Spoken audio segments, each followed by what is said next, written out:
کربلا کے بعد یزید کی دردناک موت۔ یزید کی قبر کو دوبارہ سے کیوں کھولا گیا؟ کربلا کے بعد یزید پر اللہ کا عذاب آ گیا اور اس کا جسم سڑنے لگا۔ جب اس کی موت ہو گئی تو کئی سالوں بعد ایک عباسی خلیفہ نے اس کی قبر کھدوائی تو لاش کا انجام دیکھ کر سبھی کی روح کانپ گئی۔ اس کے جسم پر زہریلے کیڑے۔ بسم اللہ الرحمن الرحیم۔ یزید وہ بد نصیب شخص ہے جس کی پیشانی پر اہل بیت کے بے گناہ قتل کا سیاہ داغ ہے، اور اس پر ہر زمانے میں دنیا اسلام ملامت کرتی آئی ہے، لعنت کرتی آئی ہے۔ قیامت تک اس کا نام حقارت کے ساتھ، ذلت کے ساتھ لیا جائے گا۔ یہ بد باطن سیاہ دل شخص 25 ہجری میں دمشق میں پیدا ہوا۔ نہایت موٹا، بدنما، بہت زیادہ بالوں والا، بد اخلاق، بد مزاج، فاسق، فاجر، شرابی، بدکار، ظالم، بے ادب، گستاخ تھا۔ اس کی شرارتیں اور بےہودگیاں ایسی تھیں کہ جن سے بدماشوں کو بھی شرم آئے، جن سے شرن نکاح حرام ہے۔ یزید ان سے نکاح کو رواج دینے والا، سود اور دیگر حرام کاموں کو اعلانیہ کروانے والا تھا۔ آپ صلی اللہ علیہ وسلم اپنے زمانہ نور بار میں وقتاً فوقتاً صحابہ اکرام رضوان اللہ تعالی علیہم اجمعین کو یزید کے فتنے سے آگاہ فرماتے رہے، جیسا کہ حضرت سیدنا ابو درداء رضی اللہ تعالی عنہما نے فرمایا کہ میں نے نبی پاک صلی اللہ علیہ وسلم کو فرماتے ہوئے سنا کہ یزید میری سنت کا پہلا بدلنے والا بنو امیہ کا ایک شخص ہوگا جس کا نام یزید ہوگا۔ ناظرین، ایک اور مقام پر ارشاد فرمایا کہ میری امت میں عدل و انصاف قائم رہے گا یہاں تک کہ پہلا رخنہ انداز بنو امیہ کا ایک شخص ہوگا جس کا نام یزید ہوگا۔ یزید کی فتنہ انگیزیوں کے بارے میں آپ صلی اللہ علیہ وسلم کی انہی پیشن گوئیوں کی وجہ سے مشہور صحابی حضرت سیدنا ابو ہریرہ رضی اللہ تعالی عنہ اپنے وصال سے قبل یہ دعا مانگا کرتے تھے، یعنی اے اللہ میں تجھ سے پناہ مانگتا ہوں 60 ہجری کے آغاز اور لڑکوں کی حکومت سے۔ چنانچہ آپ کی یہ دعا قبول ہوئی اور 59 ہجری میں بمقام مدینہ طیبہ آپ کا انتقال ہو گیا، اور ٹھیک 60 ہجری میں یزید مسند سلطنت پر نمودار ہوا۔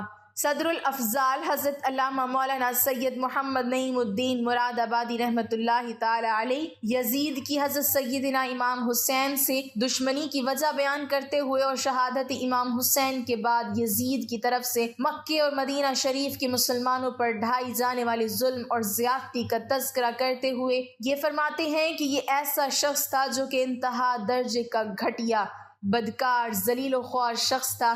اس کی موت اتنی بری ہوئی کہ اس شخص کی جانب کوئی دیکھنا پسند نہیں کرتا تھا۔ حضرت معاویہ رضی اللہ تعالی عنہ نے اپنی حکومت کے آخری ایام میں دھمکیوں اور لالچ کے بلبوتے پر مسلمانوں سے یزید کے لیے خلافت کی بیعت لی، اور امام حسین اور امام حسن رضی اللہ تعالی عنہم کے ساتھ کیے گئے صلح نامے کی شرائط کو بالائے طاق رکھتے ہوئے اپنے بدکار بیٹے کو اسلامی دنیا کا حق مقرر کر دیا، جو کہ انتہائی غلط حرکت تھی۔ ناظرین، یزید کی بے پناہ جرائم ہے۔ سب سے بڑا جرم حضرت امام حسین اور آپ کے 72 باوفا ساتھیوں کو شہید کرنا۔ تاریخوں میں منقول ہے کہ یزید نے اپنی حکومت کے آغاز میں مدینہ کے والی عتبہ کو ایک خط لکھا اور اسے حکم دیا کہ امام حسین اور دیگر شخصیات سے بیعت لے۔ یزید نے اس خط میں حکم دیا کہ اگر یہ لوگ بیعت نہ کریں تو ان کے سر قلم کر کے میرے پاس بھیجو۔ معاذ اللہ مدینہ شہر میں حملے اور قتل و غارت کے واقعے کو ہرا کے نام سے موسوم کیا جاتا ہے۔ اس سال یزید نے 5000 شامیوں کو مسلم بن عقبہ کی قیادت میں مدینہ روانہ کیا۔ مسلم نے مدینہ پر حملہ کر کے واقعہ ہرا کا ارتکاب کیا۔ سانحہ میں بہت سے لوگ قتل کر دیے گئے۔ یہ سب کچھ کرنے کے بعد شیخ عباس امی نقل کرتے ہیں کہ 14 ربیع الاول سن 64 ہجری کو اس کی ہلاکت کا دن ہے۔ طبری لکھتے ہیں کہ یزید 15 ربیع الاول سن 64 ہجری کو جمعرات کے دن مرا۔ اس کی موت کی علت کے بارے میں نقل ہوا ہے کہ وہ ایک بیماری کے بعد حران میں ہلاک ہوا۔ کہتے ہیں کہ ناگہانی موت کا شکار ہوا، رات کو مستی کی حالت میں سویا، صبح مردہ پایا گیا اور اس کی لاش خراب ہو چکی تھی۔ اس کے بارے میں لکھا جاتا ہے کہ کچھ گدھوں نے اسے چیر پھاڑ کر وہیں پھینک دیا۔ چند روز تک اس کی لاش چیل کموں کی دعوت رہی۔ بالآخر ڈھونڈتے ہوئے اس کے اہالی موالی یعنی نوکر چاکر وہاں پہنچے، گڑھا کھودا اور اس کی سڑی ہوئی لاش کو وہیں دفن کرائے۔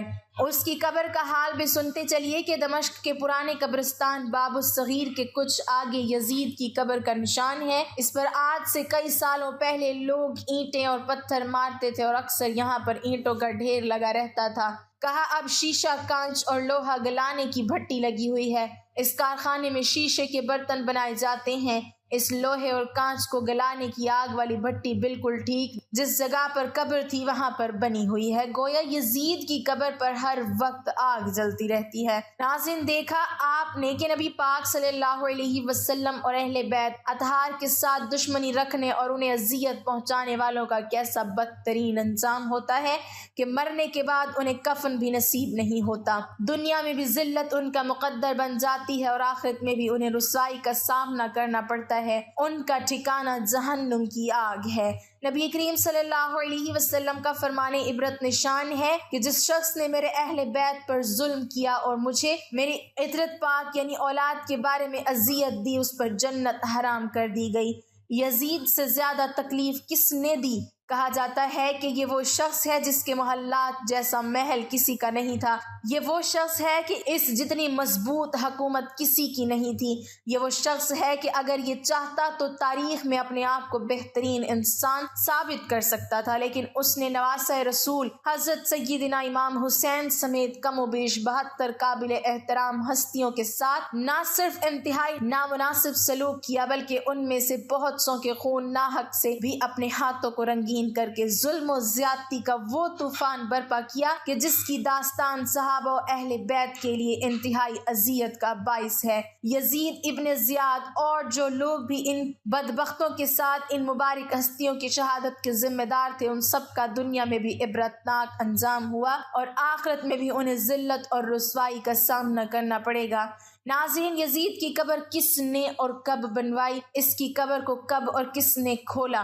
ناظرین، یزید کے 12 بیٹے اور 5 بیٹیاں تھیں، لیکن اس کو اپنے بیٹے معاویہ سے بے حد پیار تھا۔ یہ یزید کا واحد بیٹا تھا جس کی پیدائش پر اس نے پورے شام کو دلہن کی طرح سجا ڈالا اور اپنے اس بیٹے کا نام اپنے والد کے نام پر یعنی معاویہ رکھا۔ اس کی تعلیم و تربیت بھی باقی بچوں سے ہٹ کر ایک الگ اور نرالے انداز میں کی گئی، کیونکہ یزید چاہتا تھا کہ میرا یہی بیٹا میرا حقیقی جانشین بنے اور میری سلطنت کو مزید استحکام دلائے۔ حکومت سنبھالتے ہی یزید نے اپنے 2 بیٹوں خالد اور معاویہ کو اس وقت کی دنیا کے بہترین معلم یعنی شیخ عمر المخصوص کی درسگاہ میں بھیج دیا۔ معلم کو بھی بتا دیا گیا کہ معاویہ بن یزید ہی یزید کا اصل اور حقیقی وارث ہے۔ چنانچہ یزید کے بیٹے معاویہ پر بے حد محنت کی گئی۔ اسی دوران 61 ہجری میں کربلا کا دل خراش اور پرسوز واقعہ پیش آ گیا۔ چونکہ معلم عمر المخصوص اہل بیت کی عظمت کو جانتے تھے، اسی لیے انہیں اس واقعے کا بے حد دکھ اور تکلیف ہوئی، تو انہوں نے اس واقعے کا بدلہ لینے کے لیے ایک عجیب ہی طریقہ نکال کر معلم عمر المخصوص نے یزید کے دونوں بیٹوں یعنی خالد اور معاویہ کو عظمت اہل بیت سے خوب روشناس کروایا اور ان کے دلوں میں محبت اہل بیت کا بیج بو دیا۔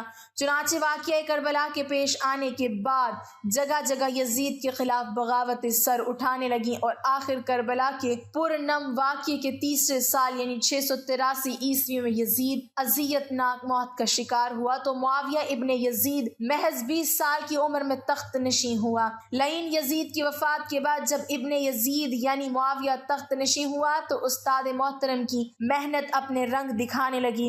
اس نے بہت بڑے پیمانے پر واقعہ کربلا کی تحقیقات کا آغاز کیا اور محض 40 دن ہی میں اس نتیجے پر پہنچ گیا کہ اس تخت پر بیٹھنے والے نے رسول اللہ صلی اللہ علیہ وسلم کے نواسے اور نواسیوں پر بے پناہ ظلم کیے ہیں۔ اس لیے معاویہ بن یزید نے 40 دنوں میں لوگوں کو اپنی بیعت سے آزاد کر دیا اور تخت کو خالی چھوڑ دیا۔ بعض روایات میں ہے کہ معاویہ بن یزید نے 3 ماہ یہ تحقیقات کی اور پھر تخت چھوڑا۔ ناظرین گرامی، آپ اندازہ کریں کہ 20 سال کی عمر کے جب انسان اپنی جوانی کے عروج پر ہوتا ہے، یزید کا جانشین ہونا اور پوری اسلامی مملکت پر حکمرانی کرنا اپنی تمام جائز و ناجائز خواہشات کو پورا کرنے کے لیے بہترین موقع تھا۔ لیکن معاویہ بن یزید نے تخت پر بیٹھتے ہی واقعہ کربلا کی تحقیقات کی اور حالات کا بہت ہی باریک بینی سے جائزہ لیا۔ جب اس نے دیکھا کہ جب آپ نے اسلام اور مسلمانوں کو کس قدر عظیم نقصان پہنچایا ہے تو اس نے محسوس کیا کہ وہ ایک دو راہ پر کھڑا ہے کہ حکومت کی باغ دوڑ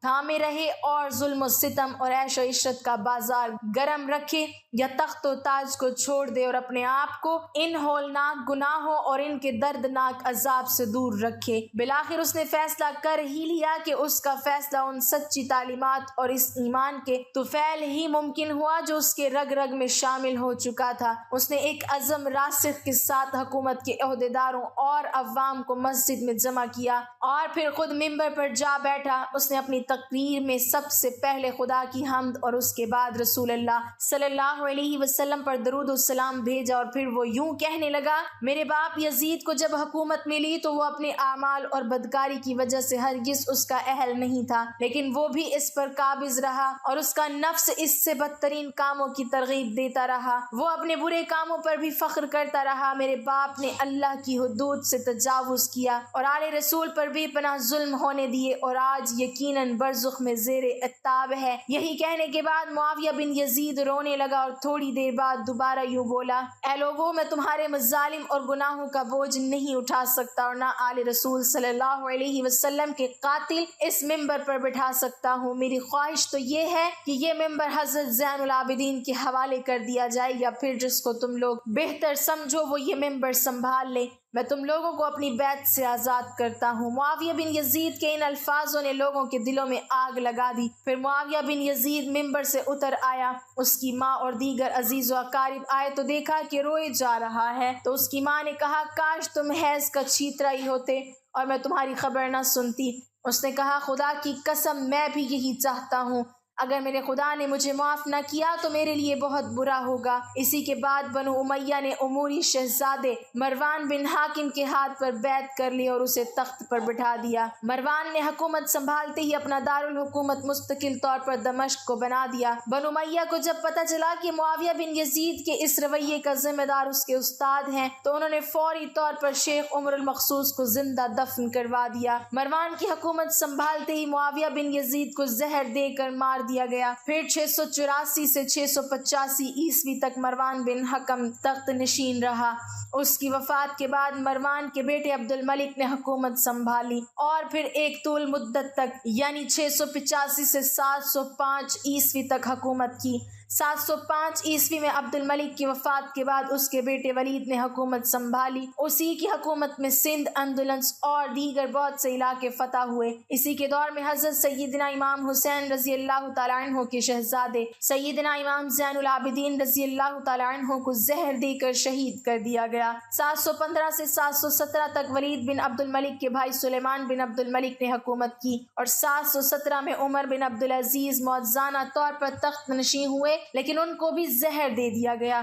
720 سے 724 تک ولید بن عبد الملک اور سلیمان بن عبد الملک کے بھائی یزید بن عبد الملک نے حکومت کی، باغ دوڑ سنبھالے رکھی۔ اس کے بعد حشام بن عبد الملک، ولید بن عبد الملک، یزید بن ولید، ابراہیم بن ولید اور مروان بن محمد نے بالترتیب حکومت کی، اور 750 عیسوی میں بنو امیہ کی حکومت کا تخت بنو عباس نے الٹ دیا۔ یہ ابو مسلم خراسانی تھا جس نے بنو امیہ کے آخری حکمران مروان ثانی کو شکست دی، اور ابو مسلم خراسانی نے بنو عباس کے ابو جعفر منصور اور ان کے بھائی ابو العباس الصفاق کو حکمرانی سونپ دی۔ اس طرح بنو عباس کے پہلے حکمران ابو العباس نے آتے ہی بنو امیہ کا نام و نشان مٹانے کی قسم کھائی۔ بہت سے لوگوں کو قتل کر دیا گیا اور کربلا کے واقعے میں ملوث تمام کرداروں کی قبریں تک کھود دی گئیں۔ اسی طرح بنو عباس کے حکمران ابو العباس الصفا نے یزید کی قبر کھودنے کا بھی اعلان کیا اور تمام لوگوں کو کھلے عام دعوت دی کہ ہر کوئی اس کی لاش دیکھے۔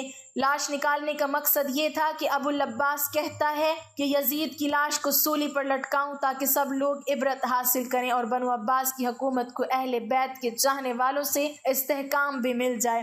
چنانچہ یزید کی عبرتناک موت کے 65 سال بعد حکمران ابو العباس نے اپنی نگرانی میں یزید کی قبر کو کھدوایا، لیکن جب قبر کو کھولا گیا تو سب یہ دیکھ کر حیران رہ گئے کہ اس میں لکڑیوں کی راکھ، بدصورت کتے اور ایک اژدہے کے سوا کچھ نہ تھا۔ اللہ تعالی ہمیں اہل بیت سے محبت کی توفیق عطا فرمائے اور ہمارا خاتمہ ایمان پر فرمائے، آمین۔ ناظرین، کمنٹ باکس میں اللہ تعالیٰ کے 99 ناموں میں سے ایک نام ضرور